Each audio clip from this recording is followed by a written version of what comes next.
has the Taser been within Grand Rapids Police Department for quite a few years? Yeah, it was introduced while I was on the SWAT team as an officer, so probably 2005, 6. I don't know exact dates, but it's been a tool for our officers for almost 20 years, maybe.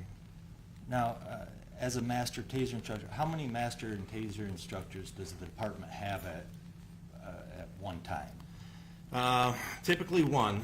At times we have two. We try to get someone certified as a master Taser instructor and then have someone go the next year. So we have an overlap because the master Taser certification only lasts 2 years. So we want to have a master Taser instructor in-house so that certification doesn't lapse at that time.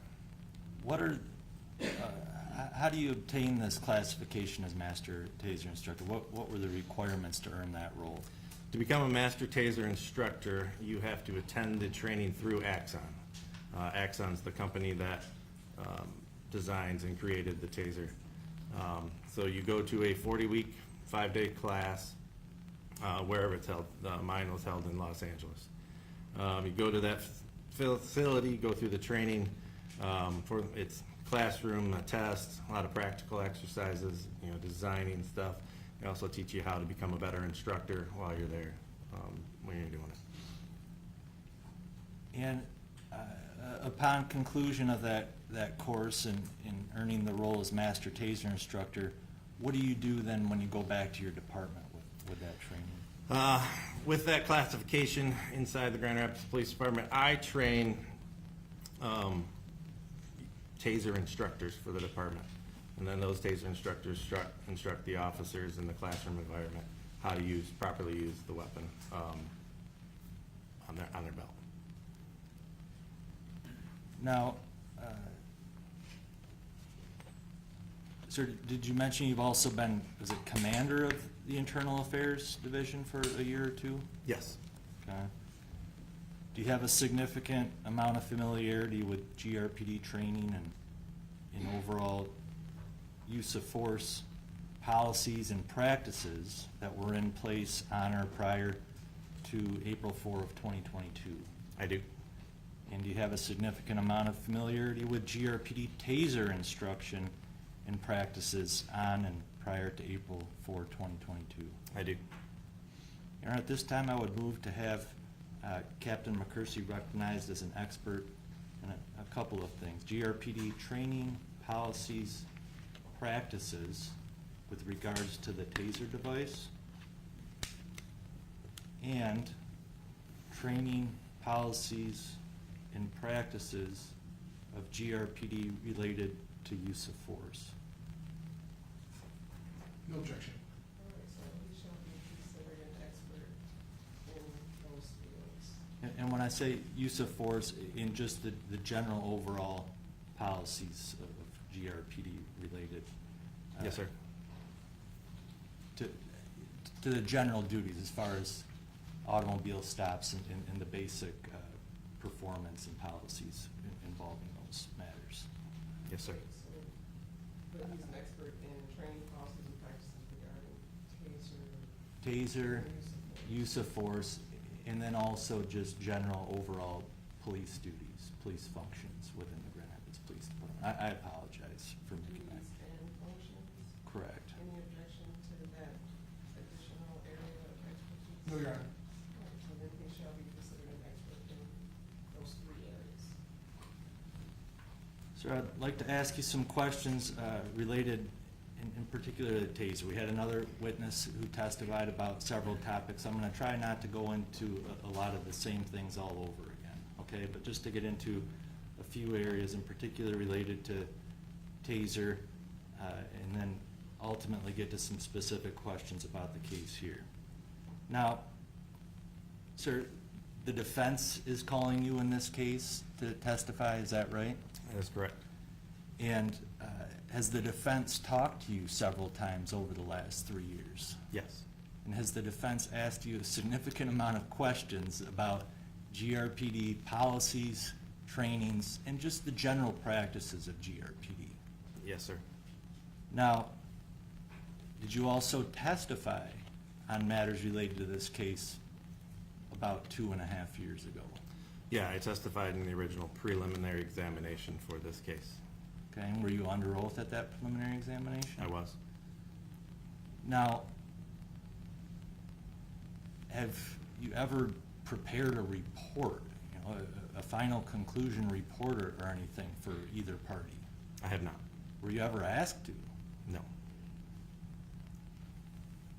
You testified 2.5 years ago, and was the prosecutor present for that? Yes. And has the prosecutor or detective on this case ever reached out to you and asked you for more explanation on any training policies or just general overall practices of GRPD? No. If they would you have been happy to talk to them? Yes. Your office is about a block away from their office, is that fair to say? That is correct.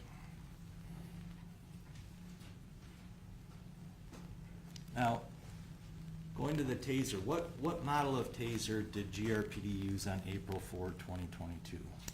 At that time, we were using the model Taser 7, the T7. And where would an officer on duty on that day, where would they carry that device?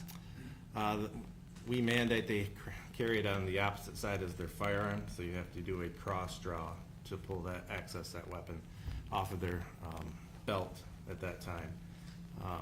The main reason for that is we don't want ever under stress to think you're pulling your Taser and you actually pull your firearm. Your firearm's on your dominant side if you're right-handed or left-handed, and so we mandate it's on the opposite side, so you have to make a distinct motion to go get that device to use it at that time.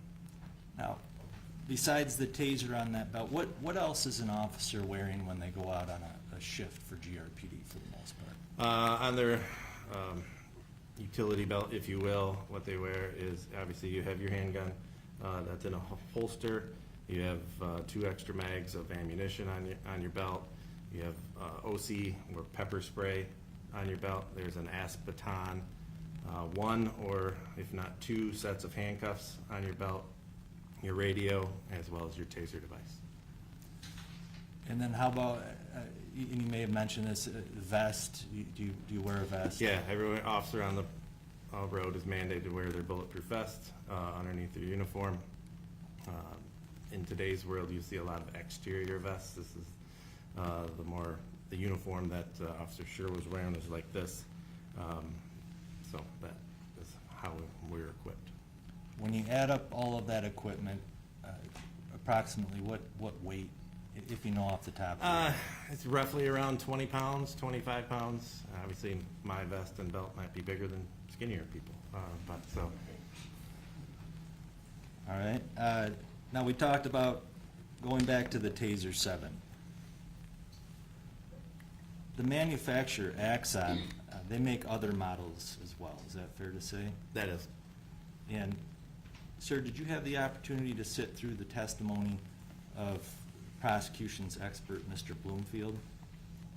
Half of it. Okay.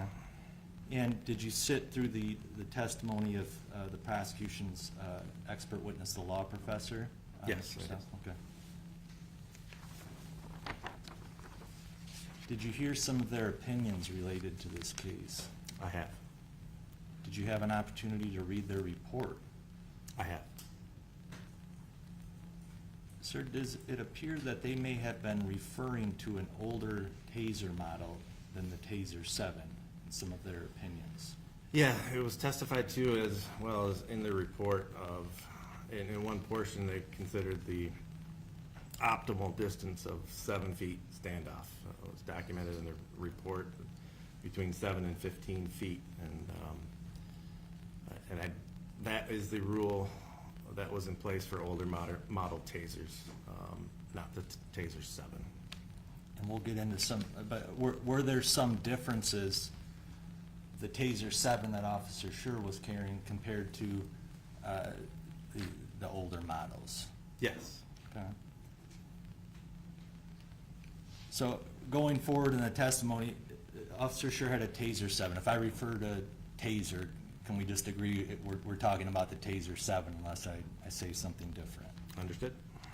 Now, under the GRPD use of force policies, what level of force would the Taser 7, would the Taser be within?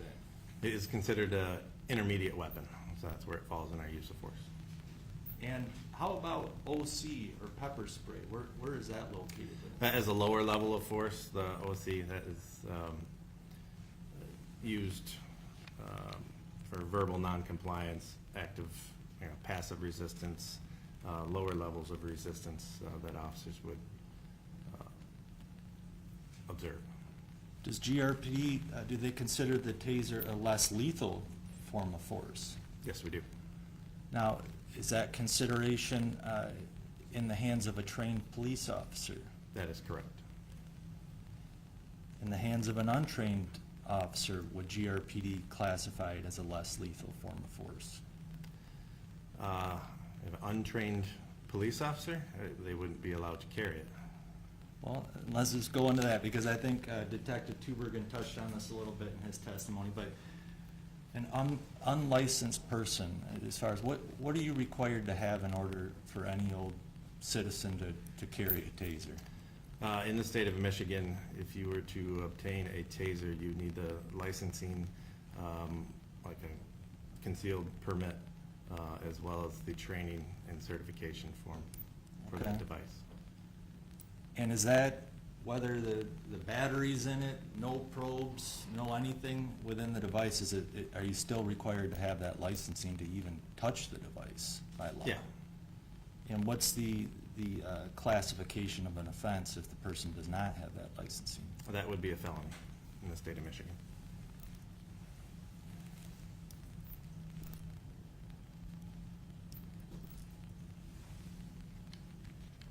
Now, I'm going to ask you, I'd like to get into some of the Taser training, but just backing up a little bit, okay, because I can't recall how much this was discussed, but just to give the jury a little bit of context as far as training goes. When an officer's hired into Grand Rapids Police Department, what's their initial endeavor, or what do they first get involved with? Right. We either send people to the academy to get their state certification, or they put themselves through the state certification. So then they are considered a certifiable police officer. I don't mean to cut you off there, but what's their state certification?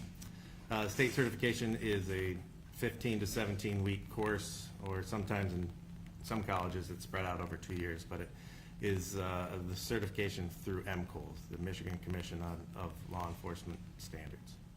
And what is MCOLS just in general? Does MCOLS also have standards that every police department is required to follow or abide by? Yes, MCOLS sets the standards, the basic standards of what a police officer needs to be certified in to hold the status of a police officer. And is GRPD certified or accredited, or do they follow MCOLS standards? Yes. What do you say the MCOS stands for? Michigan Commission on Law Enforcement Standards.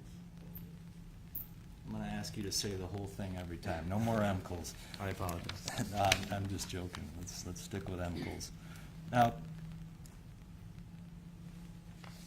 once cut you off, after the person goes to an MCOLS certified academy, and then what? When we hire that individual, we put them through either a 6-week or an 8-week orientation. Sometimes we shorten it if it's a small class. If it's a bigger class, it's typically an 8-week class. Inside there, we now train them how the Grand Rapids Police Department does our policies, procedures, manual of conduct, and our use of force. We certify them in the Taser. Obviously, we certify them with our firearms. We certify them with every tool that they have in their belt, certify them with their pepper spray.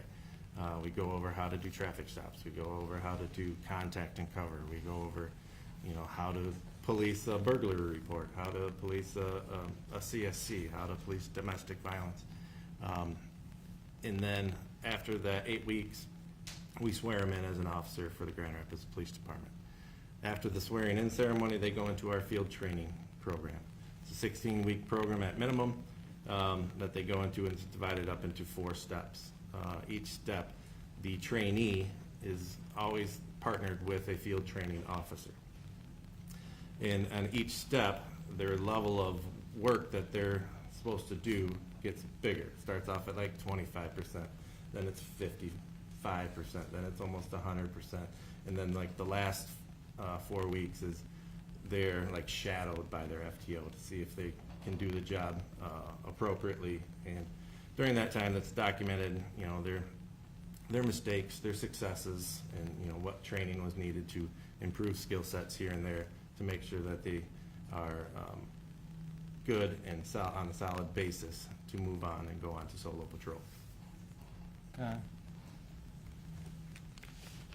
Now, just going back to Taser training, where is the officer initially trained on Taser usage? During our 8-week orientation. Okay. And then how about after they're done with the 8-week? Is there continued? We have annual recertification of the Taser device every year built into our training programs. And is that just only the department that requires that, or does the manufacturer? I can't recall. I believe it's the manufacturer's policy to recertify every device or every officer with that device. Now, when you instruct the officer going all the way back to the 8-week in-house, does the manufacturer provide the department with materials that the department then uses to train the officer?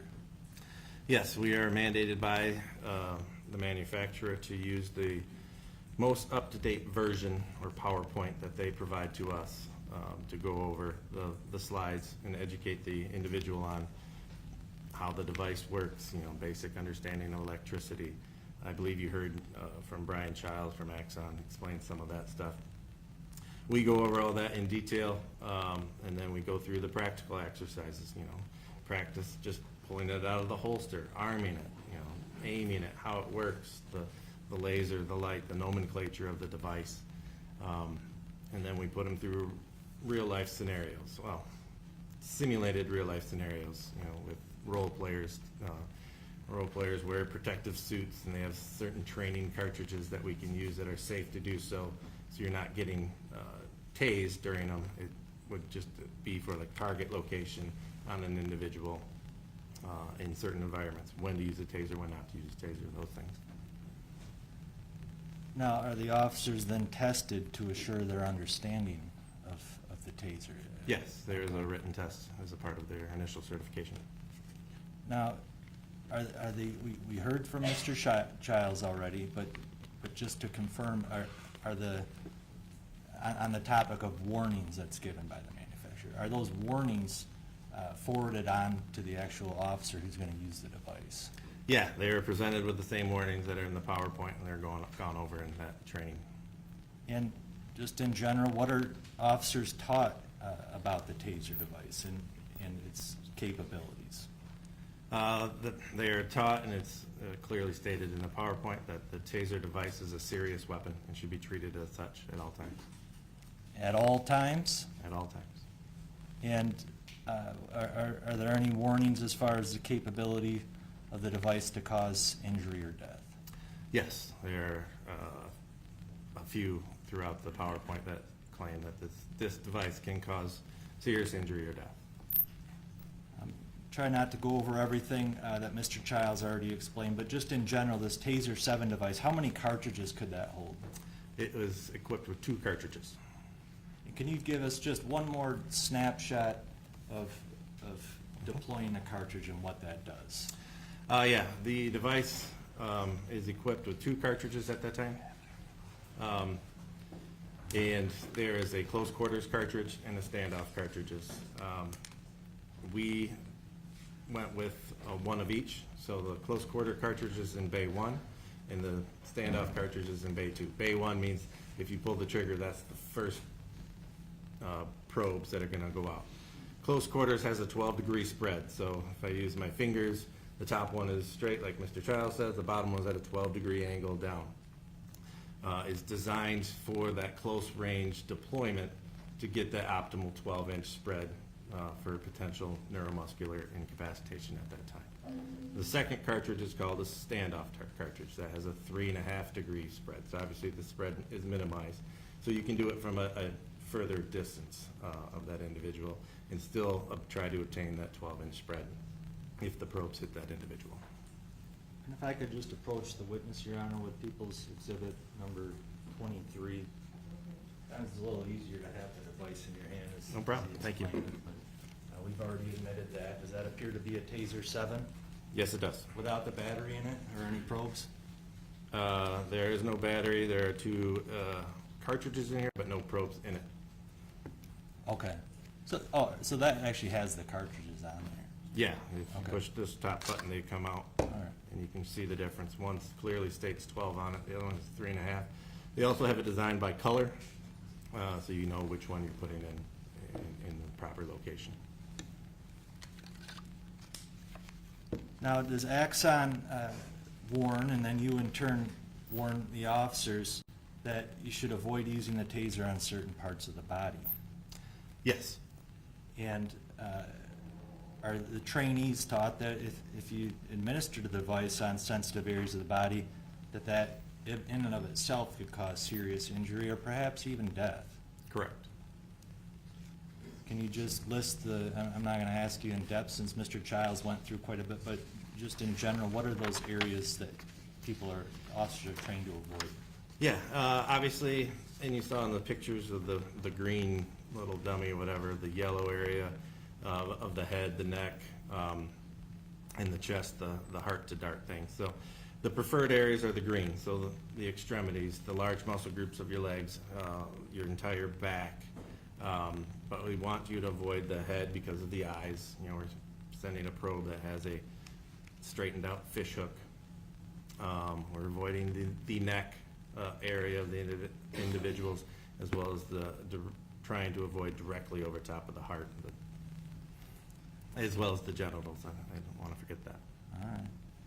And even after both cartridges are deployed, okay, and the probes are out there, the 5 seconds passes, does that device have the ability to re-energize the probes and even the wires? Yeah, if both probes are deployed into the field, the arena, or whatever you want to call it, you could re-pull the trigger and activate all 4 probes as well as the wires, or you could hit the arc switch on either side, it's ambidextrous, which has been pointed out.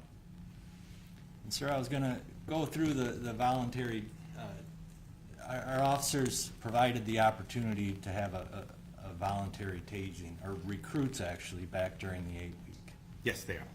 And we already had a witness testify and go through some of the video on that, so I don't want to necessarily go through it all over again, but is that required, or that the trainee take that on?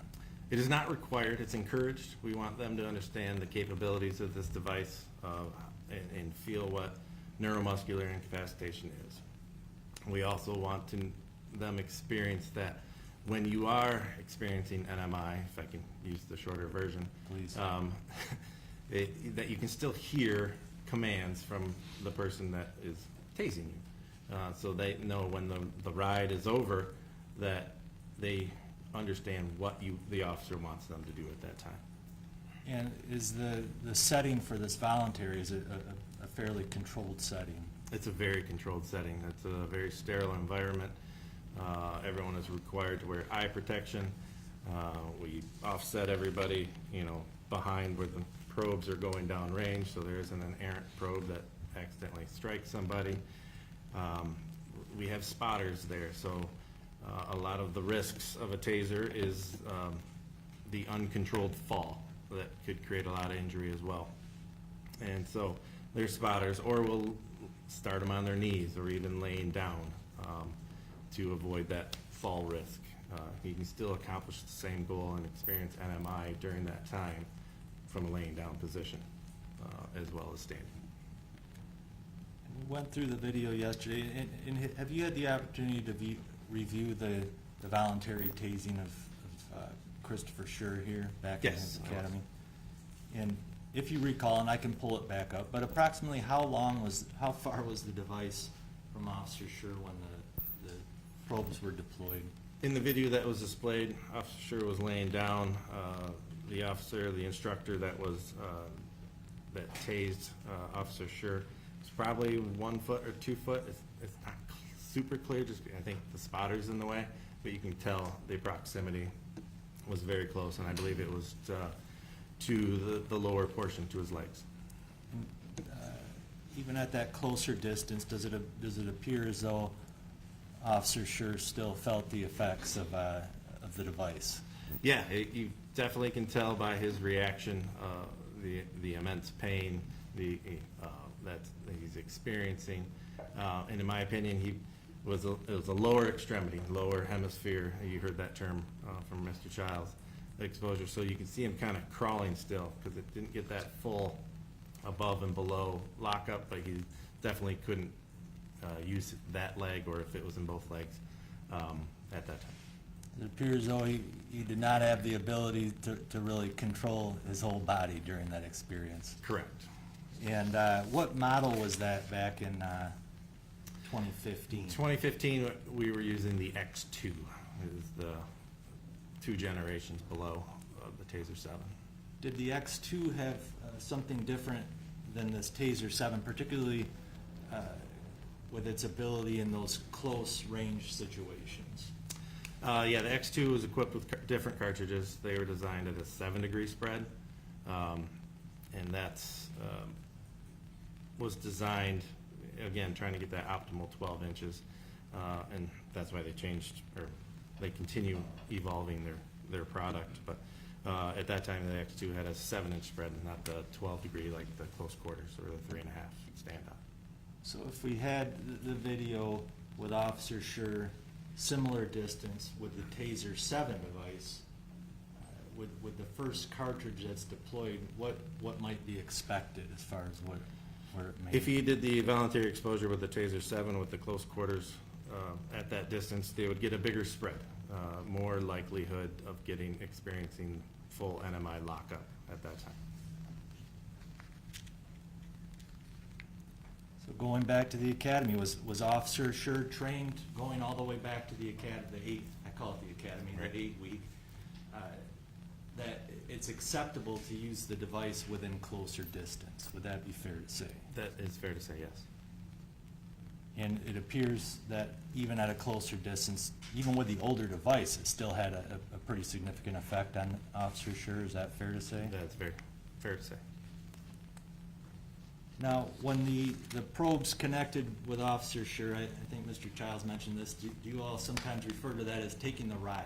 Yes, we do. And how long does the ride last? It is designed to last 5 seconds.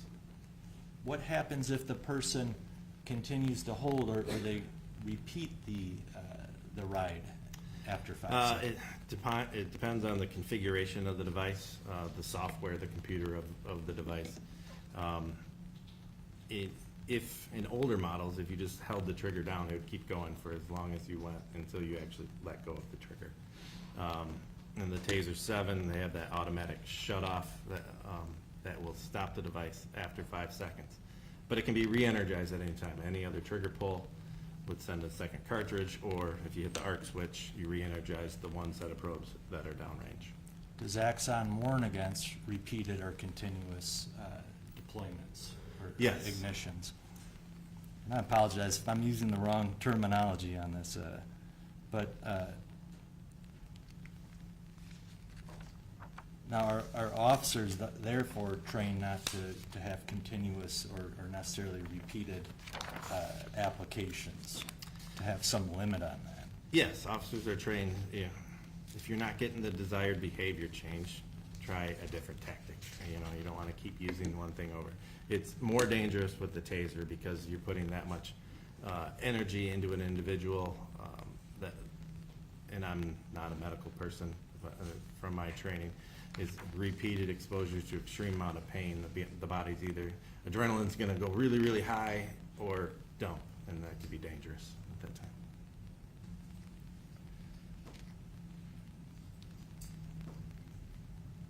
Sorry, I'm just trying not to ask you some of the same topics, but just moving on, and I believe this was covered with Mr. Childs, but both cartridges already deployed, and then subsequently an individual has contact, even just contact with the probes or perhaps even the wires, the triggers pulled.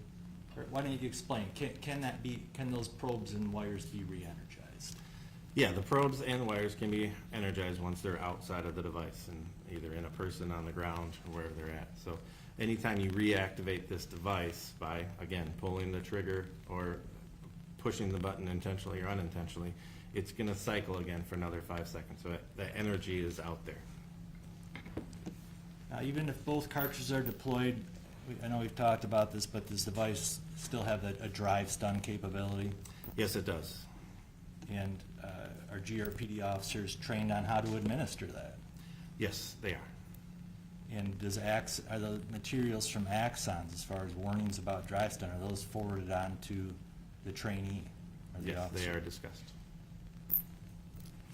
And is it warned to officers that drive stun alone to sensitive areas can cause serious injury or death? Yes, it's in the material, and we go over it.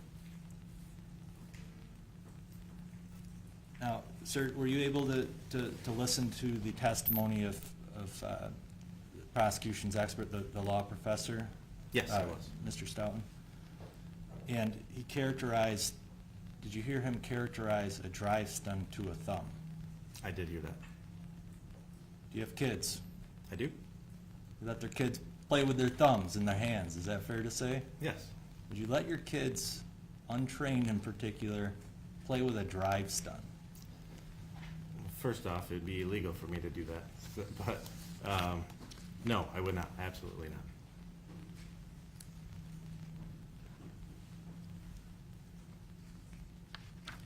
You mentioned continuous pain and how, the person may dump. Now, what if somebody, as far as the drive stun function, somebody who's depleted, exhausted, a continuous drive stun, could that have some type of effect on them in this dump? Yes, it could be, if a person is exhausted, that a level of pain would be dangerous. Have you been drive stunned before? I have. And is there anything that you characterize the pain to, or other folks that Yeah, have had it's it before? commonly perceived as a blowtorch. It is extreme amount of pain. It's localized pain, but it is unbelievably painful. Yeah, so if you were to press a blowtorch against your skin, you'd want to get away from it as fast as you could. A Grand Rapids Police Department officer, and we'll stick with the drive stun function. When is a Grand Rapids police officer trained to use the drive stun? How? The drive stun capabilities are primarily used for a third point of contact, to close the circuit of, if you deploy 2 probes and one misses, you can touch them with the device activated in another spot on their body to close the loop, close the circuit, so the energy goes through the top probe, through the person, and then to the end of the device, and then that could create the neuromuscular incapacitation. I'm gonna stop here and take a break, for about 15 minutes. So, jurors, so we'll come back at 10:35. Meanwhile, jurors, please get your notes to tie down in your chairs, and remember to not discuss the cases with each other or anyone else. Not deliberate. Also, please all continue to avoid access to, news reports about this case in the media or in social media. We'll see you back in 15.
reasonable officer in this incident and how it played out. I did not ask the question because I did not believe it appropriate for that particular witness to answer that question. In addition, I will instruct the jury on what policy/law they are to use to deem the defendant reasonable or not. So I will instruct them. I didn't believe it was appropriate for the witness to answer the question, and I also didn't believe him to be in a position to be able to anyway. So I don't know if there's any additional information you have to place on the record in that regard. Mr. President. Nothing beyond. And Ms. Hamilton, because Ms. Hamilton was on that. Oh, that's one. right. But go ahead. We have nothing. Whoever. Okay. All right, so we'll see you back at 10:35.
please pull up Exhibit K?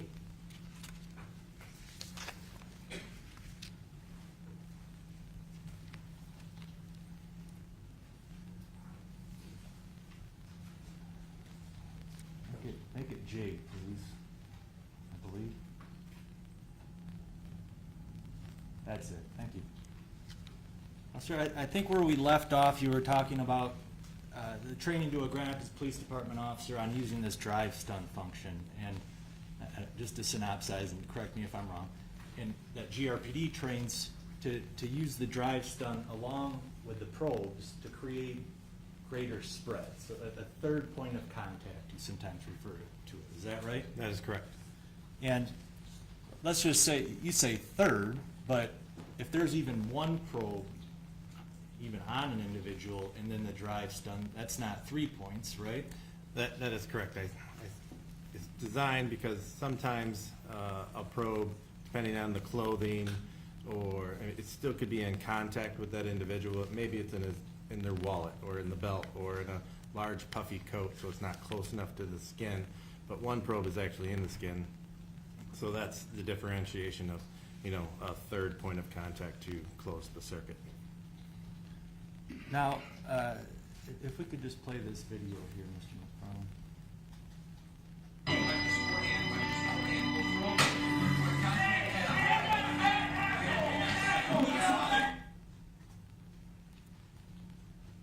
Does that appear to be a training video? I know you sat through some of the trial. It's Officer Schurr. Yes, that is a training video designed scenario to do a third point of contact.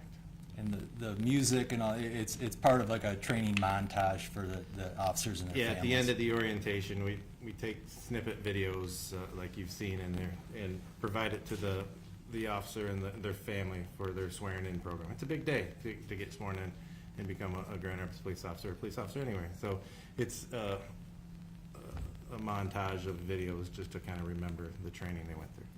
I heard you pick the music for those? Is that right? I do not. Now, if we can just play it again, I just want to, when Officer Schurr initially goes to pull the device out of his holster, he's back, all right. If we could just watch this moment here, please. All right, that's good. So, you explained that the taser's on the opposite side of his dominant hand, is that right? That is correct. And did you see him attempting to get the device out of the holster? I did. And is there some type of action it takes to get the device out? Yeah, the holster that's designed for the taser is a retention holster, is to keep it secured on our person, so we don't get it taken away from us. But it takes some practice because there's retention methods on it. This one, I believe, has a two-step. It has a thumb snap as well as a hood. So you got to break the snap and then roll the hood and pull the device out. And even pulling the device out, if you pull the device out at a weird angle, it can get hung up inside the holster. It's very similar training, because this looks like a gun. It's very similar to our guns. Our guns have retention holsters. And if you break all the retention methods but still pull it out on a weird angle, it can get stuck. And you can see officers kind of doing that jerky motion. And is the model on that 2015, was that the Taser X2 model? Yes. And the device, the Taser 7, did that have a holster of its own? Yes, it has, because the device is obviously molded different, and these holsters are molded to fit the tight around the weapon, so it's a different holster for the Taser 7. Okay. Could you just play the probe deployment here if it hasn't already gone? Stop. How far was the device from that dummy when Officer Schurr deployed the probes? I would estimate about 6 inches, maybe 8 inches, right around there. Was Officer Schurr trained that that's an appropriate distance to use that device? Yes. Because we're talking somehow, this trial's turned a lot into different policies. Okay, there's a lot of different policies and theories around the country. Is that fair to say? Correct. And the acronyms go on forever, right? As far as all these different bodies throughout the country on police practices. Yes. and Police Magazine and all sorts of other literature out there on police practices. That is correct. Now, to this officer right here, is he trained on every different policy in every magazine around the country? No, he is trained to our Grand Rapids standards. So if some magazine or some other entity around the country, some other department in New Mexico or South Carolina says, you shouldn't do this, is he expected to know that? He is not. Is he expected to know what he's trained? He's expected to perform to our training standards that we give him In your policies, in our policies. in your common practices. Yes. Not every common practice is written in all these policies, is that fair to say? Correct. So even if there's not policy on certain, whether you can or cannot do this, there's just a lot of generally accepted practices within your department. Yeah. And can some of those generally accepted practices on the mind of Officer Schurr differ from all these other bodies out there? Correct.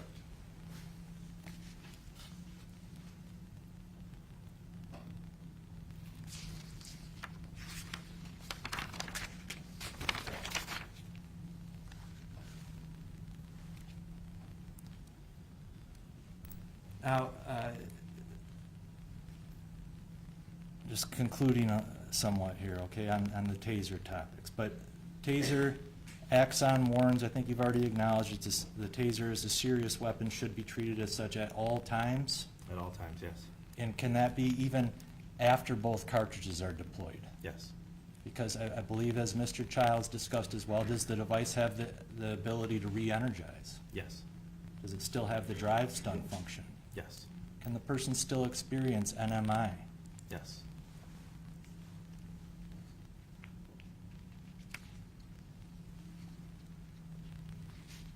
Now, there's been some discussion as far, is weapon retention a common topic?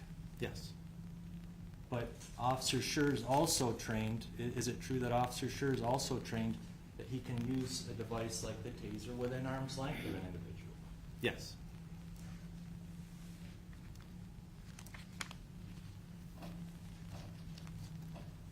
And to clarify that video, the reason we're looking and designed that video that way, or that training scenario, is if you are up close to that individual that you have to use the Taser on, we know it's gonna be a close probe deployment, so it's not gonna get that NMI. So then he moves to a different part of the body to get a bigger circuit, because it's smart enough to know that these two probes happen to be 1 inch or 2 inches apart, but then there's another spot on the body. It creates a bigger circuit, getting to large muscle groups and potentially creating NMI. And is that something that officers are able to achieve out in the field? Yes. As far as close probe, follow-up with the drive stun, that's something that officers do out in the field. Correct. Are you aware of whether prior to April 4 of 2022, whether this officer was successful in a similar close probe with follow-up? I am not aware of that, but I know it happens. Okay. We'll get that with a different witness perhaps, so thank you. Now, I want to get to the topic of April 4 and the encounter here. Now, have you had the opportunity to review the videos from this case? Yes, I have. How many times approximately? A few dozen.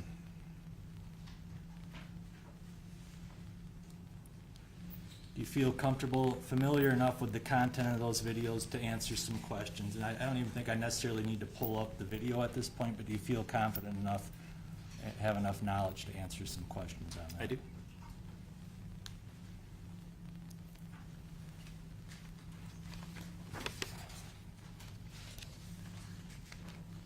When you go back to do an evaluation of an officer, their decision to use force or handle a certain situation, what is how do you gauge that? How do you judge assessing an officer's actions? Obviously, we need to review all the videos that are attached to that incident. We got to review the police reports, the use of force reports, going along with that information. And we have to view it in real time, at that time, not information. I know you've heard this before, not hindsight, as I sit in my office on a Monday morning looking at, what happened over the weekend. I have to put myself in that lens of what's going on at that moment. What information do I know that they know at that time? The totality of the circumstances of what's going on, the individuals, I believe you were presented earlier, a whole list of totality of circumstances, that could have a benefit or could have an explanation of why they went this way and why they went that way. Anywhere from the size differential of the officer to the person, the weather, the type of resistance, all of those things all combined. And then we do a review of, was it within policy, was it within following training at that time? Does the officer always have to use the best tactic or make the best decision in that moment to still be deemed reasonable? No. Does it depend on the circumstances? Is that what you're explaining? Yeah, it is a very dynamic, evolving event, so there's a lot of things that go into that factor. We have to weigh that stuff in judging the reasonableness of that action. Since we've been focused for the most part on Taser, I just want to ask you about the Taser usage in this incident on April 4th with Officer Schurr. Was it reasonable for Officer Schurr to move on to a Taser device in the situation he was in? Yes, when Officer Schurr decided to pull his Taser out to attempt to use it in this situation, it was reasonable. He's already tried lower levels of force that were unsuccessful. And we're training him, again, if it doesn't work, move on to the next, try something else. Ultimately, we're trying to change behavior, get compliance. And at that time, he introduced the Taser in that situation. Anything else about Officer Schurr? At the time he pulled out his Taser, just looking back and watching this, the length of the fight, does the length of the fight mean anything to you? Yeah, it's a very big deal. I mean, we go from driving around the city in a very calm but alert manner to 0 to 100, in seconds. So in my review of the videos, you could already tell, he was become to a higher level of alertness when the driver popped out of the car and things, and he's not complying and he's trying to figure things out. And then obviously he got assaulted. They run around the car and he's trying lower levels of force. He tried to tackle him. He's trying to control him, and he's not gaining anything. It's not working. So then he introduced the Taser at that time in attempts to use another level of force, use another tool on his belt to gain compliance, change behavior, and get compliance to control this situation. In the Taser, was that a reasonable device for him to turn to in that situation? Yes. Okay. Now, as far as watching the video, he's in close quarters with Mr. Lyoya, is that right? That is correct. And it appears as though he attempted a close quarter deployment, is that right? That is correct. It appears they're still in contact. Officer Schurr has a hand out trying to still gain control of Mr. Lyoya at that time as he's using the cross draw to introduce the Taser and attempt to use that so within arm's length. As we all know, the driver grabbed onto the device, is that fair to say? Yeah, that's clearly evident.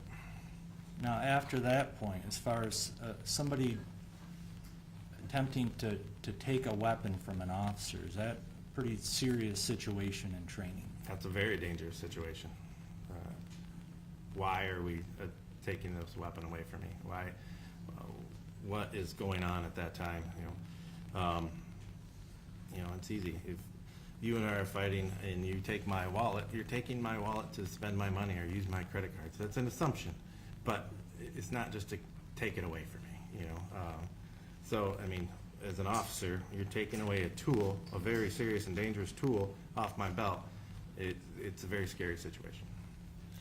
So when the matter gets to a point where, does it appear at some point that the driver is able to have exclusive control of the device?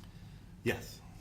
And going back to your analysis there, in the eyes of an officer, after a couple of minute fight, would it be reasonable for an officer to fear that the individual may use the device on them? Yes, that is reasonable.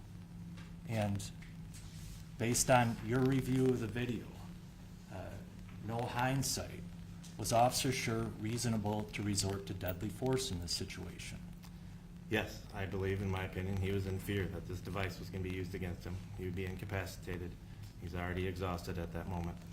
Aaron, I guess we're going to object. He can't testify to what Officer Schurr believed. That's what we've gone over numerous times in this trial, and they just, it's inappropriate for an expert to opine on it. Yeah, I can back it up, a reasonable officer.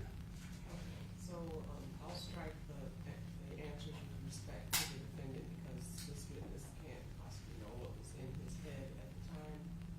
So I'll strike any evidence or any testimony with respect to what was going on in the defendant's head or mind or how he was feeling at the time. Thank you. Sir, if I could just rephrase that. Based on your knowledge, experience, the proper rules to judge, no hindsight, would it be reasonable for an officer, when an individual has disarmed them like that, to fear that the individual may use the weapon on them? Yes. And is there anything noteworthy in that video that takes place just prior to Officer Schurr drawing his weapon? At that time, the suspect in this incident had complete control of the taser and had switched it from his left hand to his right hand. And how about the positioning of these two persons just prior to the firearm coming out? It appeared in my review that Mr. Leroy was getting back up and turning towards Officer Schurr at that moment. Okay.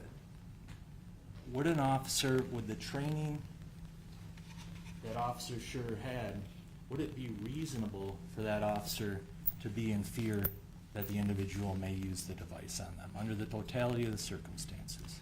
Yes, based on the totality of circumstances, everything that's portrayed so far at that moment, there would be a reasonable fear of another officer at that time of great bodily harm or death. And if an officer reasonably fears serious injury or death, does that officer, are they required to wait for the individual to actually aim the device at them? No. Because what happens when somebody aims a device at you? Action's faster than reaction, so we don't have to wait for someone to hurt us to do something. If there's reasonable fear, serious injury or death, what level of force is the officer authorized to move on to? Deadly force. Okay. Just one moment, please. That's all. Thank you, Your Honor.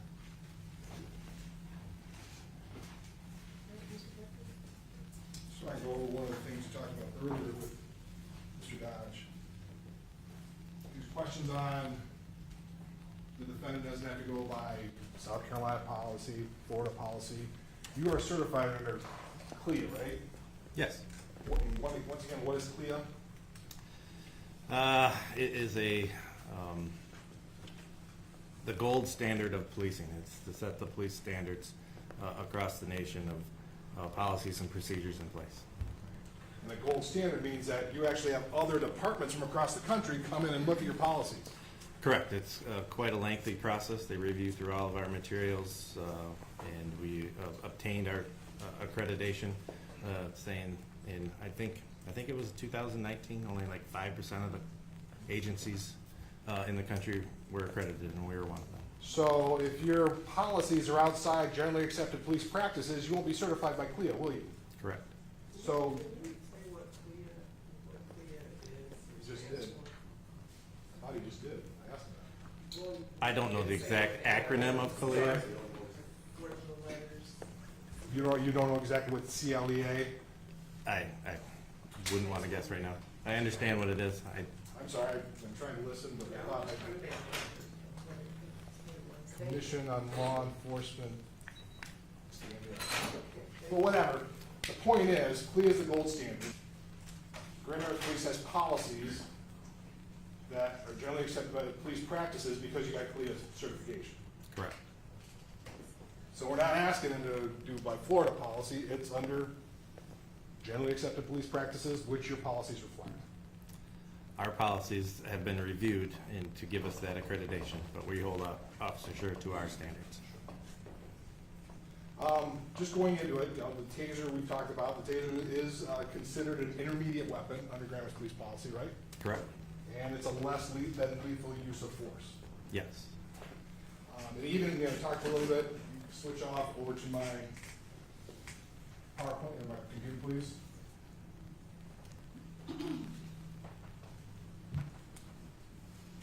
This is exhibit 24. You've had an opportunity, were you in here for the child's presentation? Yes, I was. And you recognize this slide? I do. This is the slide for the Taser 7. Presentation that you give is an instructor. Yeah, I would have to see the version number, but I would, yes, it is. Okay. But this is one of the slides that's on there. You recognize that? I do.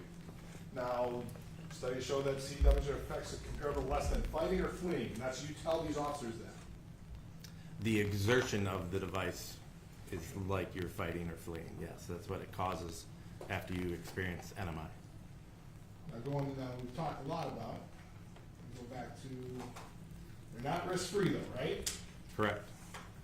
Now, one of the things you do talk about, sorry.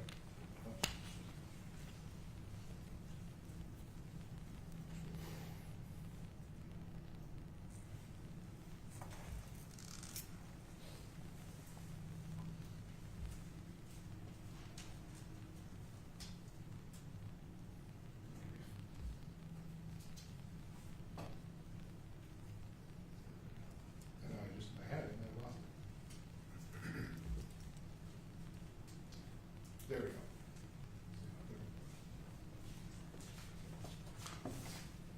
This is one of the slides still. This is kind of the main warning slide, if you will, right?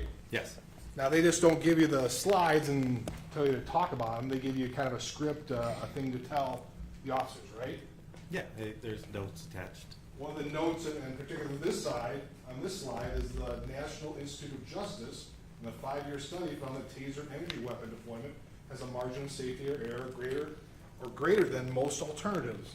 That's one of the things you tell them, right? We just, not that specific. What do you mean, you don't follow, so they give you the stuff and you don't follow, you don't say it? We read the slide and go through it, and we don't go into the minutia of who did the study on that. But you don't, but you say the basic part of it is that the significantly lower risk of injury than physical force. Yes. So you tell the part about agencies who use taser decrease suspect injuries requiring medical attention by 45%, and officer injury requiring medical attention by 80%. You say that? Yeah, we go over the reasons. The taser was designed to reduce a lot of things. Baton strikes for one. They're ugly. They're nasty.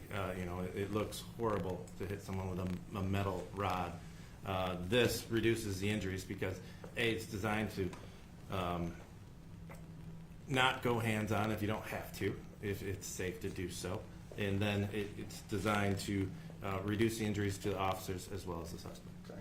And part of it, it's not go hands-on, so you have that distance. Part of it is distance, is having the ability to use distance between you and the subject you're trying to apprehend, correct? Yeah, it's designed that way, correct. Go to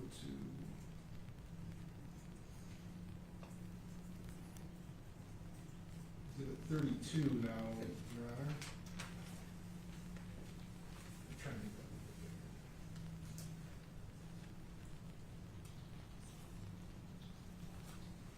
Once again, we go on with use of force policy. This is 9.9-1.3. This is the use of force that's kind of in place for Grand Rapids Police use of force policy, right?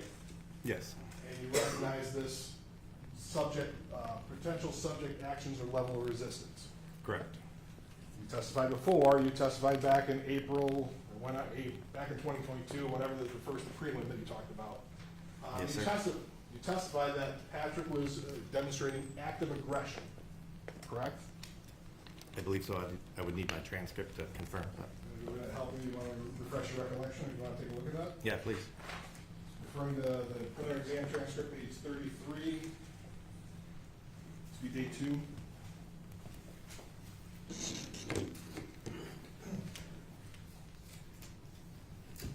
Just starting at line 24, kind of going over into page 34.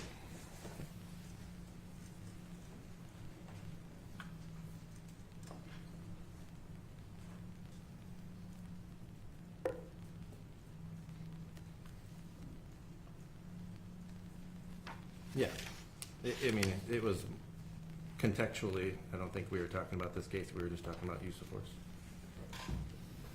So active aggression, that's what Patrick was doing, active aggression in this situation. Your answer, correct.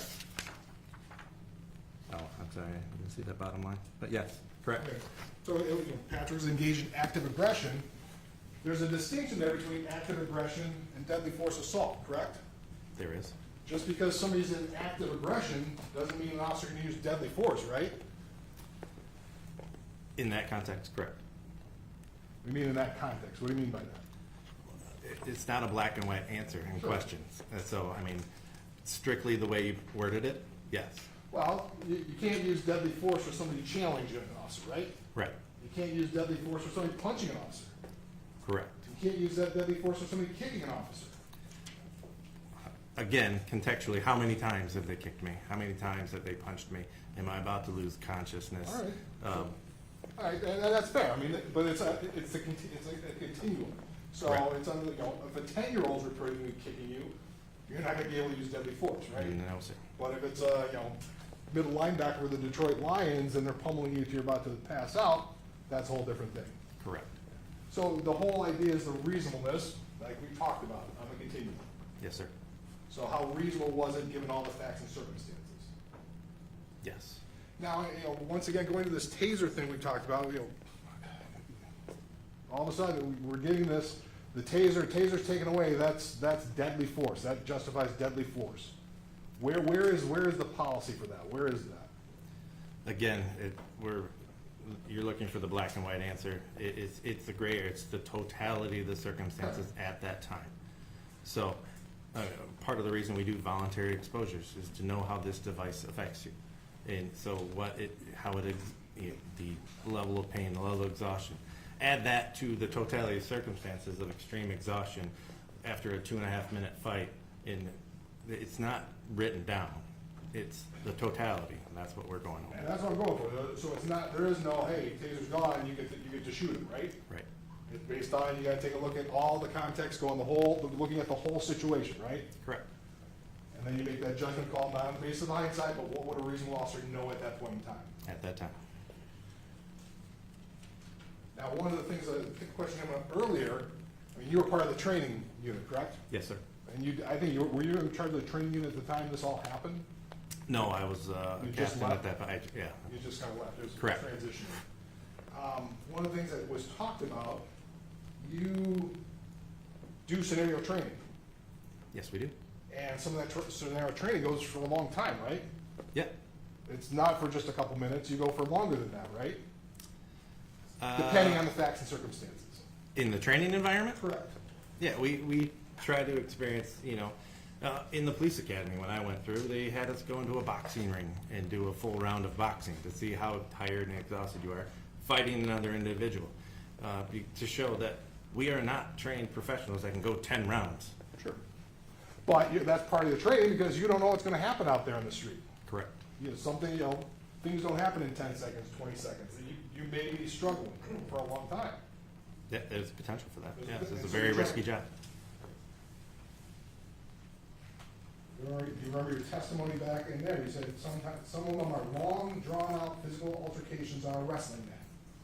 Yeah, we do that during the orientation to show them, what their capabilities are at that time, and to show them, if someone is a more advanced fighter and wrestler or whatever, they could disarm you of all your stuff during this long, drawn-out event, in a safe, secure training environment.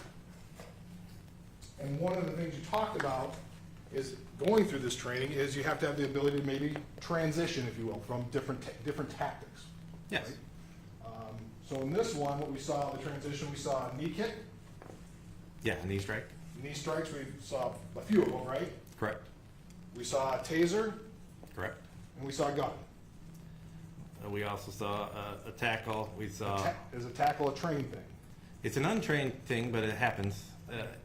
Very common in police practices. Sure. We also saw, he attempted arm bar controls of trying to grab his wrists and pulling them back, trying to get him into an advantageous position early on, to get your arms behind your back, like we would handcuff somebody.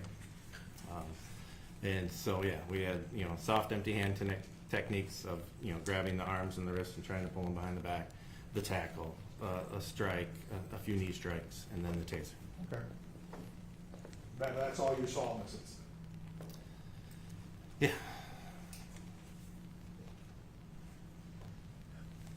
And then for you, Ron? Mr. Goodrich, you do it? Just as far as this topic of try different things. Chris, Officer Schurr here tried several different means of what level would his force have been in that situation? As far as the knee strikes, and what are those referred to on the level of force? Those are hard empty hand techniques. A kick and a strike is where we would put that at that level.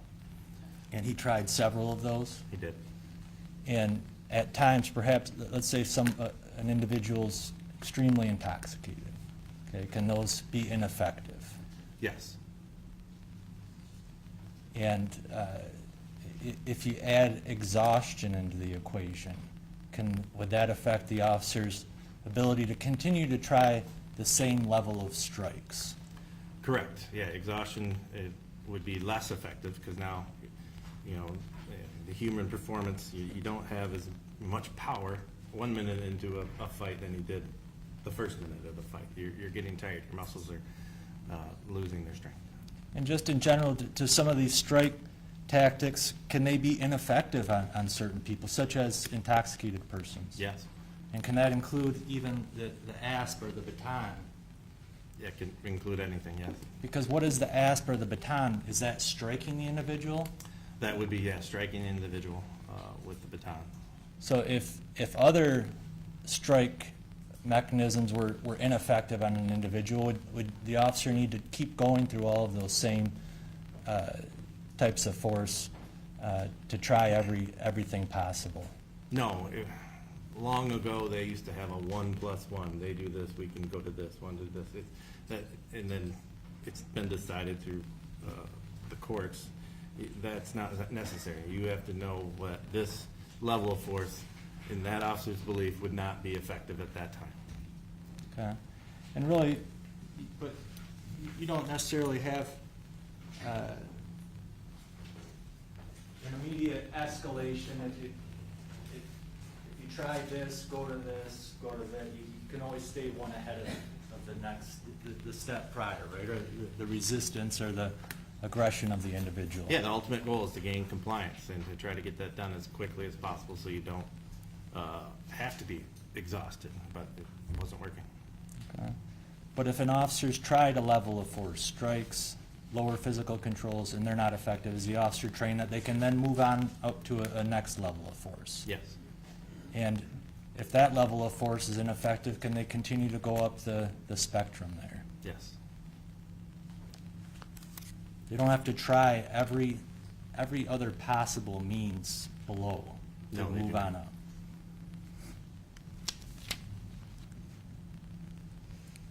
Talk some about these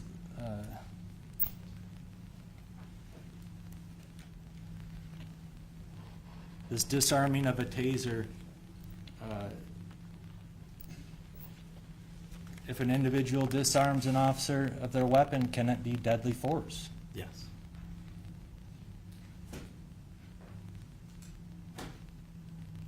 Under the totality of the circumstances, correct? Correct.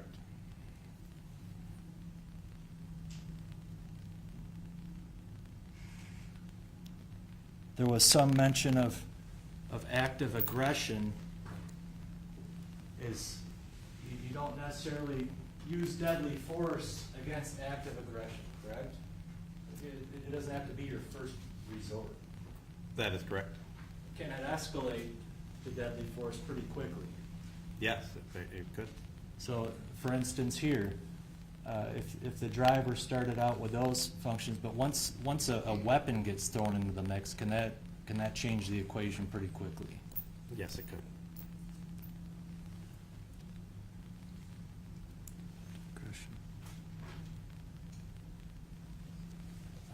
Just one moment, please, Your Honor.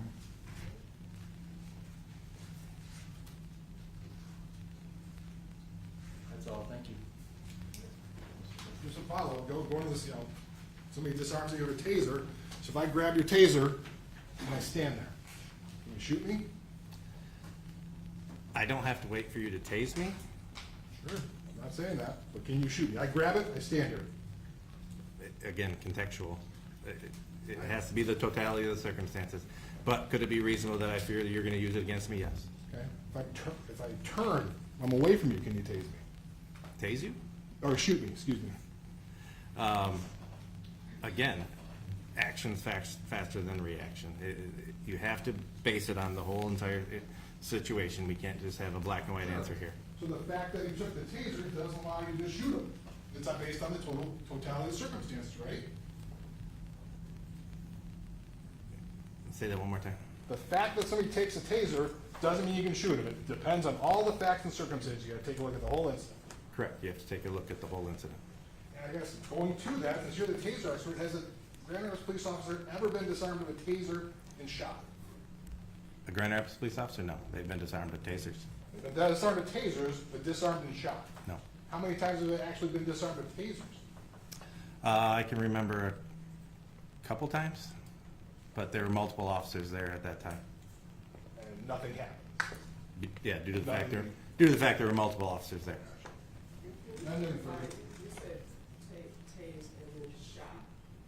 You mean taser, right? in terms of what, Disarmed with a taser and shot, that was the question that you asked. correct. He answered, but I'm just asking, when you say shot, you mean with a taser? Shot with a gun or shot with a taser, either. Yeah, the answer's still no. Thank you.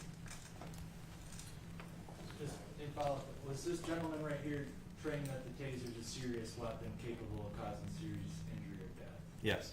And to have some fear for the device? Yes. And the prosecutor brought up if somebody disarms it, and he said those other occasions there were other officers around? Correct. And is it different when the officer's on their own? Yeah, it changes the totality of the circumstances and But the the- reasonable fear. I'm sorry, I didn't mean to cut you off. But the officer has, they're trained that they can use that taser when they're by themselves? Yes. Okay. That's all, thank you. Thank you, Your Honor. And we see a couple of hands raised on the jury, so Michael will come and grab those questions.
It would depend if the insulated wire was intact, it would be pretty self-correcting, like touching a electrical fence on a farm. But if there was any break in that insulation, that would potentially create that full circuit of energy going into your body. It would, like he said, like Mr. Child said, the energy jumps through the air. It could jump through that and into the skin at that time.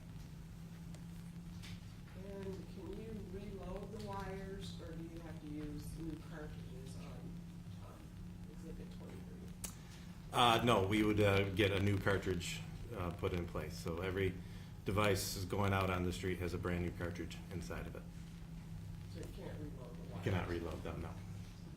And are officers required to take implicit bias classes or some type of mental health or psychology class, or classes in cultural competency? When you mean class, we have instruction on those topics, yes.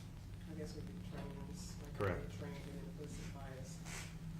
So I guess I'll break it up. Are they trained in implicit bias? Yes. Do they also receive training regarding mental health or psychology? Mental health, yes. And do they receive training in cultural competency? Yes. And Mr. Dodge, any follow-up from either or any of those questions? No, thank you. Mr. Baker? Just in terms of you watched the incident, did you see any indication anybody was suffering from NMI, or there's any reaction from the wire?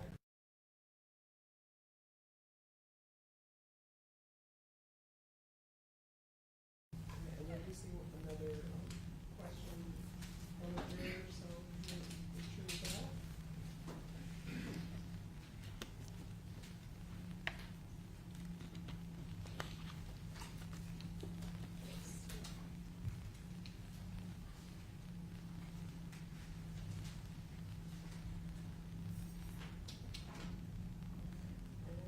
if you can approach, please.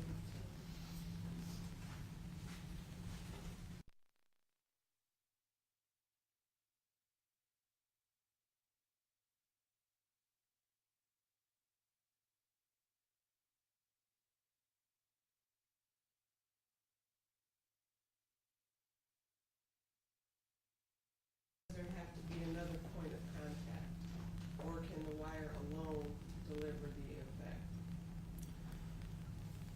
No, if you were just touching one wire and the electricity's going through it, it'd be self-correcting, but it wouldn't create NMI. You need that, close the circuit with that second point of contact. You either stepping on the probe or have the drag stun going off. You need that second point of contact, if that answers the question. Any follow-up from that, Mr. Dodge? So, one wire, let's say it's perhaps exposed wire, but if you're in contact with 2 points of exposed wire, could that create a second point? Yes, the electricity is flowing from the device to this endpoint. So it's either the probe, or if the wire snapped in half, to the end of the wire. And if you were touching that and a probe, or that and the end of the device, it could create NMI. Nothing further, Your I don't see any other hands raised on the jury. May this witness be excused, Mr. Dodge? Yes. Any objection? Honor. No objection, Your Honor. All right, thank you very much, you're excused. Thank you. Does Taser, do you want back? Yeah. Thank you.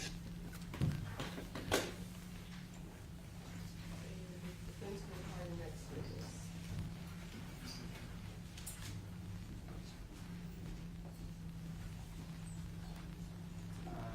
Jason Gate, G-A-E-Y.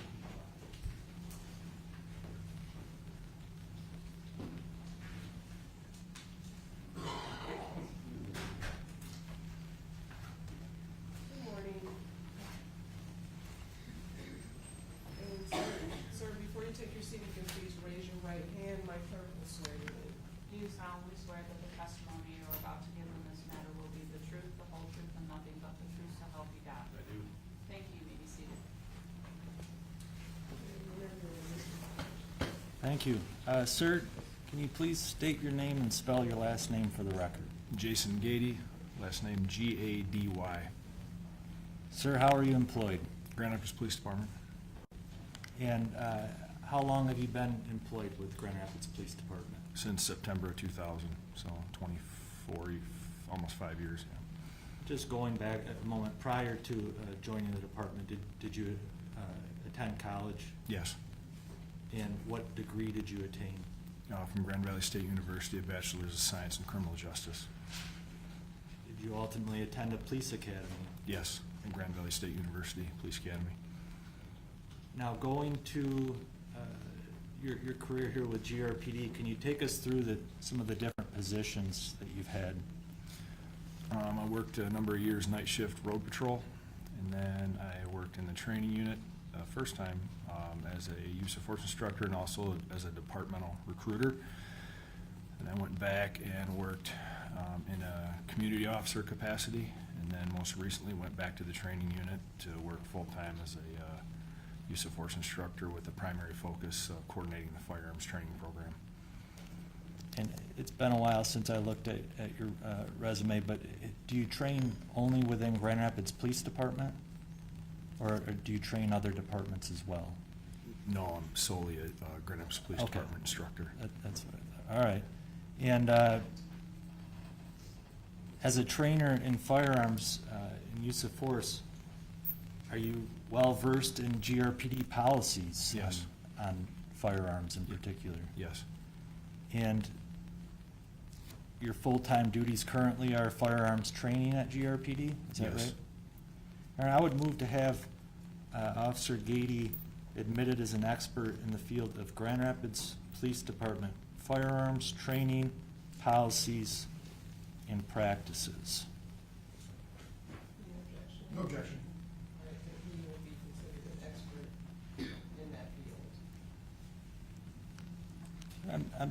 We've had some witnesses go over a considerable amount of time and evidence about other training policies and all those topics, but I'd just like to focus on firearms with you, if I could, and some of the training that Grand Rapids Police Department officers have on firearms. Can you give just a general overview of approximately how much firearm training an officer obtains, going back to that 8-week in-house?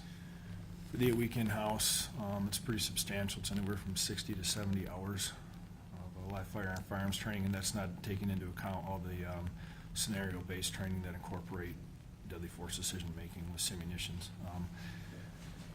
On top of that, annual trainings and qualifications, it's anywhere from 4 to 6 times a year, several hours.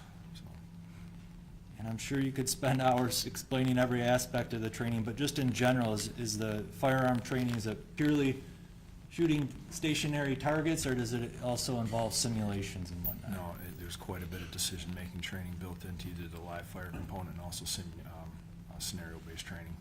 Because reality out in the field, you're not, it's not always as simple as a stationary situation. No. Is that fair to say? That's correct. Are GRPD personnel trained to use various firearms?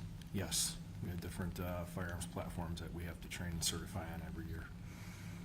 Now, I'd like to move forward now to April 4, 2022, while Christopher Schurr was on patrol in the city.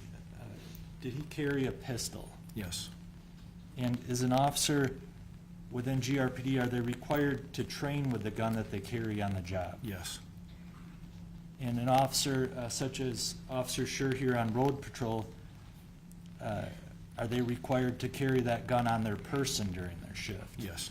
Why is that? In the event that they have to utilize that.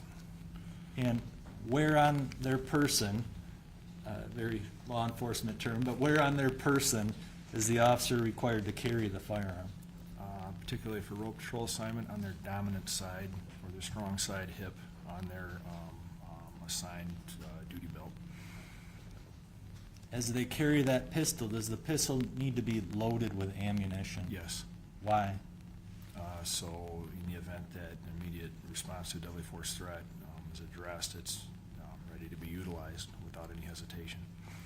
And are police trained that they may need to draw and fire that gun as fast as possible? With accurate. Interrupt it. Can you speak louder? I'm sorry, yes, Your Honor. Absolutely, with an accuracy component, yes, Can threats come quickly at an officer? absolutely. Can it go from perhaps a no force, low level of force situation to deadly force pretty quickly? Yes. Now, I'd like to ask you just a little bit, not about firearm deployment or use, but just weapon drawing, a firearm drawing. When out in the field, and I'm not talking about training at the range, but when actually out on patrol, when are GRPD personnel trained that they should unholster and draw their pistol? They can unholster and draw their pistol when there's a fear for safety. Okay? And later on, does the officer then need to be able to articulate why they felt it was necessary to draw the pistol? A lot of times it's articulated in their incident report. There is one. There's not a mandated reporting requirement, but a lot of times it does go into the incident report, yes. And now, so it doesn't necessarily need to be a deadly force situation, just to simply draw the weapon. Correct. And is it fairly common that GRPD officers draw their firearms for various reasons? Yes. Okay. Now, moving on to firearm deployment, actually firing the gun, that's different than merely drawing the gun as far Yes, as the correct. standards. And under policies in place back April 2022, when was an officer trained to deploy their firearm? In response to a deadly force threat? Is that what you're? Yes. Yes, when there is a reasonable threat of death or serious bodily injury to the officer or another person. And firing their gun upon someone, what level of force would that be under policy? Deadly force.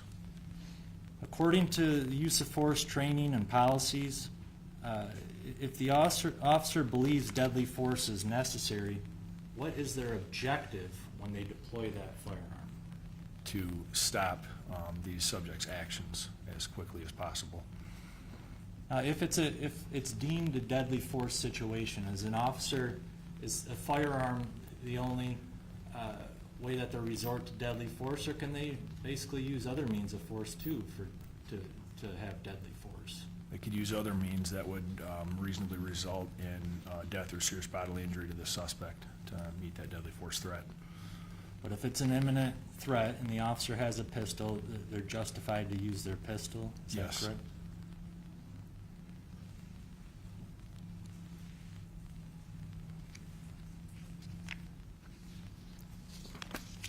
I'm sorry, sir, it's been a full morning. That's all I'm right. trying not to ask you the same questions that we've already went over with some folks.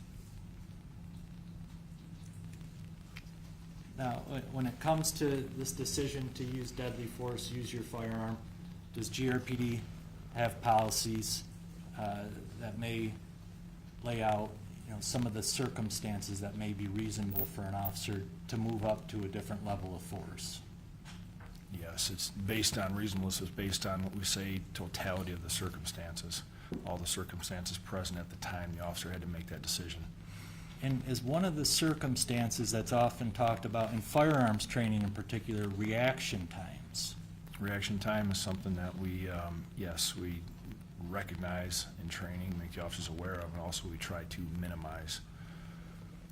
Now, we've already heard this topic brought up several times, but are officers warned and trained that they may be killed or injured when they don't react or act soon enough to a threat? Yes, that's a possibility. And in regards to firearm use of deadly force, I want to move on to the topic of targets, okay? And we're already moving along here, not too much to go. But if an officer decides to use their firearm against a deadly force threat, where are they trained that they may need to target? Available target areas with the intent of stopping the suspect's actions as quickly as possible. And not very pleasant topics, okay, to talk about, but you're a firearms trainer.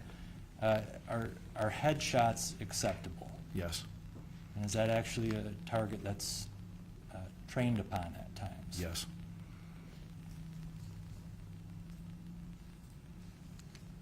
Is an officer trained, if the officer perceives they might be in a deadly force situation, are they trained that they should fire warning shots? No. To see, experiment, to see if perhaps that may help their situation? Absolutely not.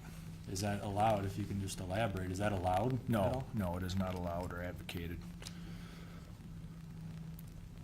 If an officer may be in fear of, serious bodily harm or injury, are they trained that they should perhaps try shooting to extremities or other parts of the body to see if perhaps that may alleviate the situation? No. No.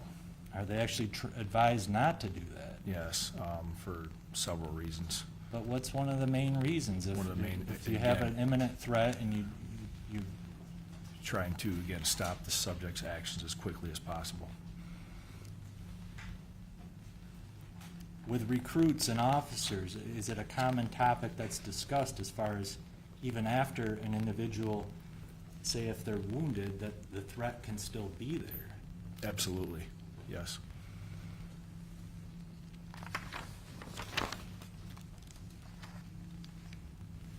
Just going back to some general firearms, you mentioned the officer must carry their firearm with them at all times on road patrol, is that right? Correct.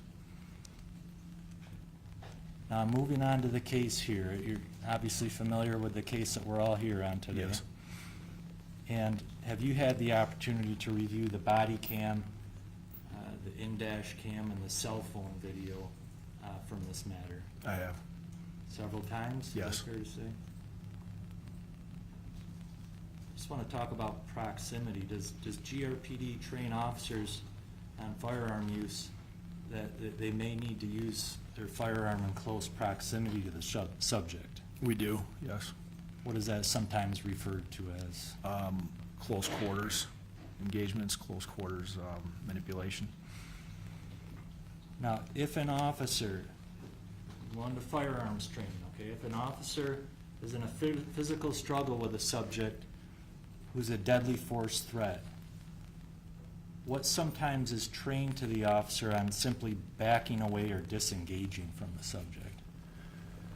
There is times that we do train inside those close proximities to have to deploy your firearm because, first of all, they may be in a position with the subject, either they're on the ground, pinned, tangled up in a manner that the officer cannot engage physically.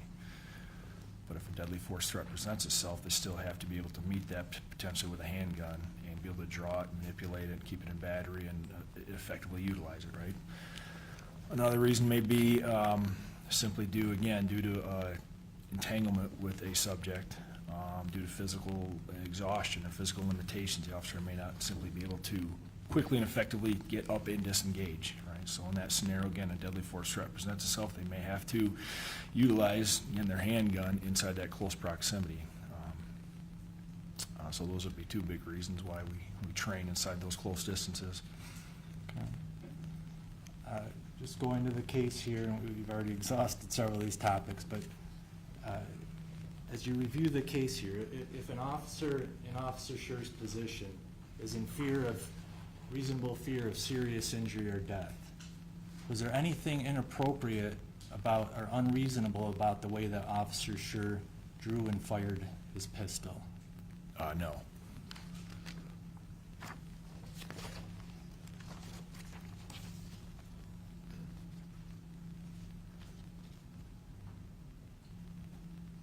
I could just have one moment here.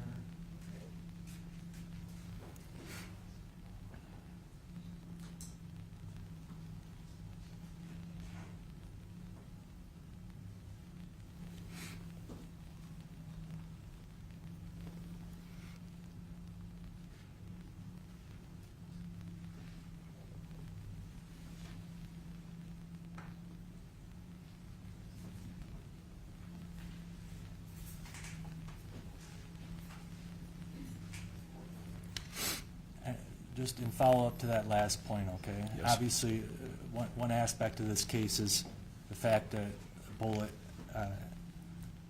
hit Mr. Lyoya in the back of the head. Is there anything about the fact that it was a headshot like this that's unreasonable in a deadly force situation? Unreasonable? No.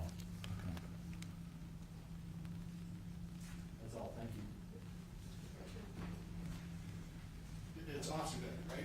Yes, sir. Kind of, why did you refuse to meet with Detective Sergeant Tubergen about your testimony? At this point, due to proximity to the case, I just didn't feel it was necessary. He was gonna ask you about what your testimony was, right? You knew that was about the case, so we wanted to know what you're gonna testify to, right? Yes, sir.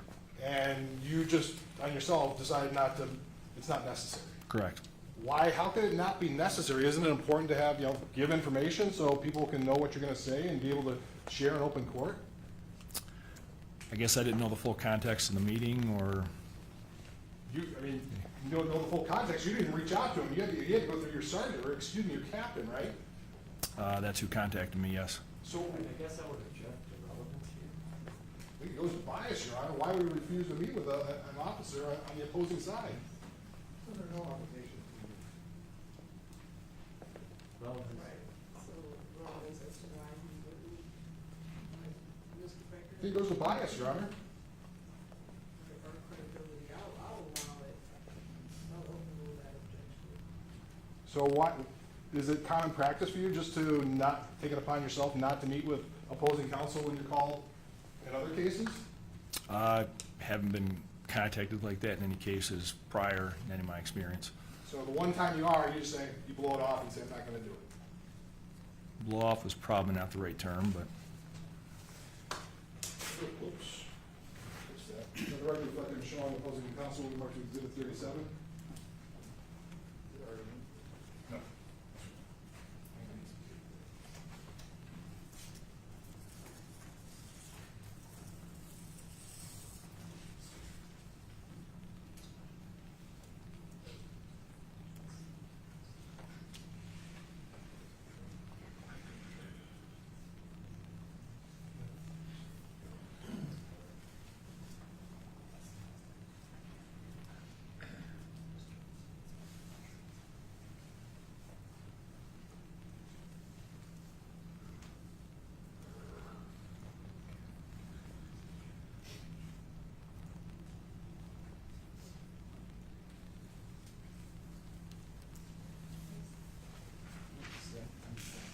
Sorry, Your Honor, I'm just not familiar with this, I'm just taking a quick look here.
Let the record reflect that I'm showing the witness will be marked as People's Exhibit 37 for identification purposes. Sure, you recognize that?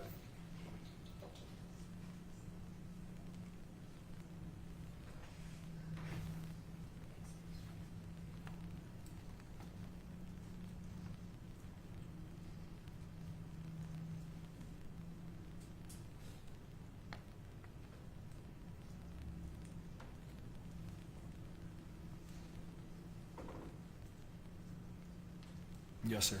What is it? It appears to be a training outline from the recruit class that Officer Schurr was part of. And the recruit class, can you tell how you tell that? What are you referring to? I see RC dash, or 1501 at the top. And your name's on that? Yes, What does that indicate to you? that I was part of the training that day. Let the record, could I move for admission of People's Exhibit 37, Your Honor? Objection? No objection.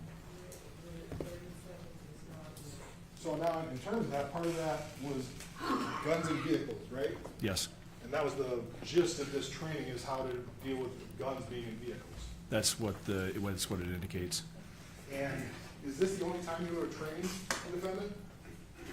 The only time I would have trained, Yeah, I mean, there's Officer one, Schurr. we got one record of training. Have you trained him in other situations? I would have helped out through different trainings throughout that recruit class orientation. So are you assigned as part of the recruit class? I mean, is that, let me figure out. Are you as a training officer, do different training officers get assigned to a specific class and then you're not a part of a class, or is it all the time you're There's training? quite a few of us, so we will plug in with certain components, trainings of that class throughout the 8 weeks. So you plugged in for the firearms training regarding that class? Some of the firearms training, yes. Did you work with us, the defendant? Yes. After he, Yes. like, how so? Through mandatory trainings, annual qualifications, those assigned trainings throughout the years that Officer Schurr was employed with us. How many times since 2015 have you been involved in some sort of training? With Officer Schurr? Correct. I can't throw a number on it, but there would have been a good handful. Yeah. Good handful, is that 10, is that? Without going back on all the detailed training records, because we have hundreds of trainings throughout the year that we put, all of our sworn officers through several times a year, so. Have you worked with him then on just a day-to-day basis too? Had I worked with him, I didn't never work the road patrol assignment with him, Like, so just purely training? purely training. Thank you.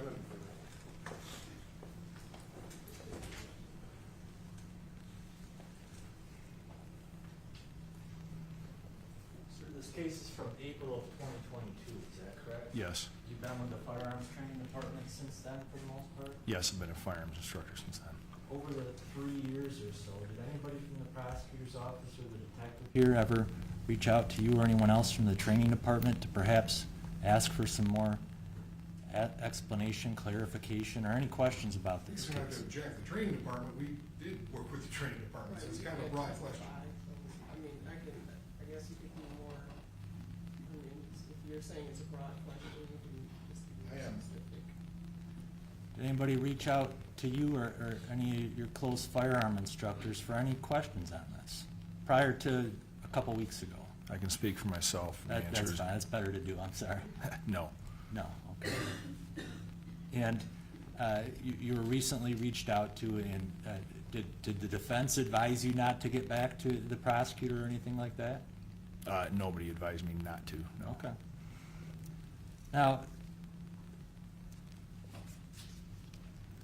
that sheet there, guns and vehicles, Yes, and I'm not sure, so maybe the point, you've known Officer Schurr on and off over the years? I have, yes. Is there anything about the testimony that you provided about basic firearm training and basic firearm use that was biased for Officer Schurr? Not at all. Okay, thank you. Nothing further, Your Honor. I do see at least one question on the jury. My clerk can drive that for me.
and to stop the subject's actions, but it's not okay to aim or target hands or arms if that is the area of threat. Yes, so to clarify, it's not advisable, first of all, when an officer has to deploy deadly force on a suspect, particularly using a firearm. Accuracy is of great concern, okay? So that's the other thing too. Accuracy diminishes the smaller the target area. And also, it doesn't make it any less potentially lethal. Deadly force, anything that an officer is going to deliver that would reasonably result in death or serious bodily injury to the suspect is, we don't differentiate between where it is. However, if we need to very immediately, quickly stop the subject's actions, again, hitting in an extremity may not accomplish that. If that clarifies it all, yeah.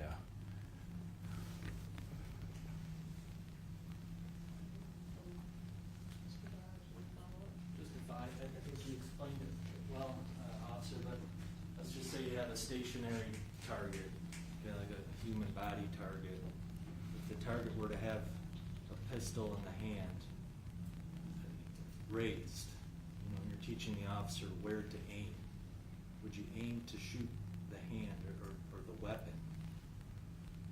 No, absolutely not. Again, one big reason would be the accuracy component. The likelihood of a miss would be much higher than a larger target area. So And where are you justified to The large- generally aim?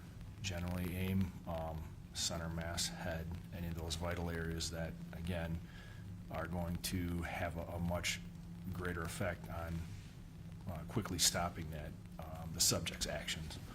And in reality, are those areas that are likely to end Yes, in death? yes, more likely. Okay. It's deadly force, correct? Yes. Thank you. Mr. President? Anything further, Your Honor? I don't see any other hands raised. May this witness be excused, Mr. Dodge? Yes, thank you. Any objection? No objection, Your Honor. All right, thank you very much. Thank you, Your You're Honor. excused. And we're right on the lunch hour, so what we'll do is break for lunch until 1 o'clock. And so, once again, our sounds are open record, but please leave your notes upside down in your chair. Remember not to discuss the case with each other or with anyone else. And also continue avoiding any news reports in the media and in social media. And we'll see you back at 1 o'clock. All right, to the jury, please.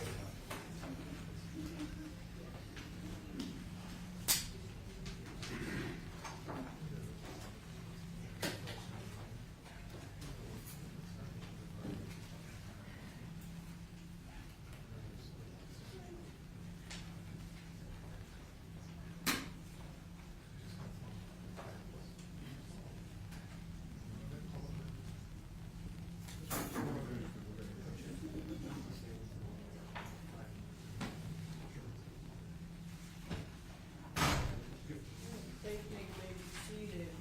I did want to place a couple of questions on your record that were asked, or that were given by the jury, but not asked of the witness. I would like to place them on the record. The first is, do we know if Mr. Vioya was left-handed or right-handed? And so, because that particular witness wouldn't have had knowledge about that, that question was not asked.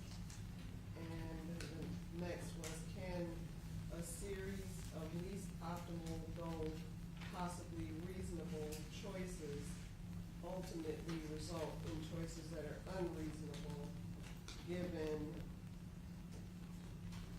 I can't read that word, given some kind of events or an unreasonable situation in relation to your review of this or any case?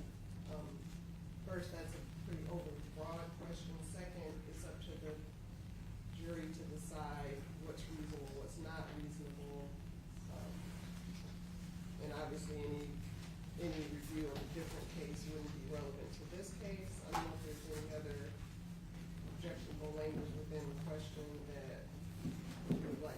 on the record, Mr. Dodge, and Mr. Becker, you know. No, Your Honor, we did not feel based on Captain Pierce, that was a relevant question. Agreed, Your Honor. And then just to place on the record, because there were two questions passed up this last time, but one just says, it's a question to me about some court procedures and language that's used. And so I intend to respond. One is asking how come some people ask to approach and some don't. And then another is remind what sustained, overrule, and other terms that I say mean.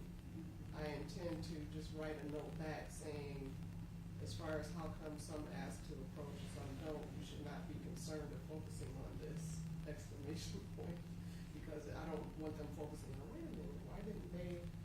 So that's my response to that question. And then sustain, I was just gonna write court agrees, overrule means the court disagrees. And then I don't know what other terms they're referring to. Is that an okay way? I don't wanna not respond to the question because it was asked, and I also don't want to respond in a way that's not okay with both sides. Mr. Becker? I have no problem with that, Your Honor. That's fine. Okay, I'll just pass this note back. Writing on it. Okay, and is there anything else we need to address before we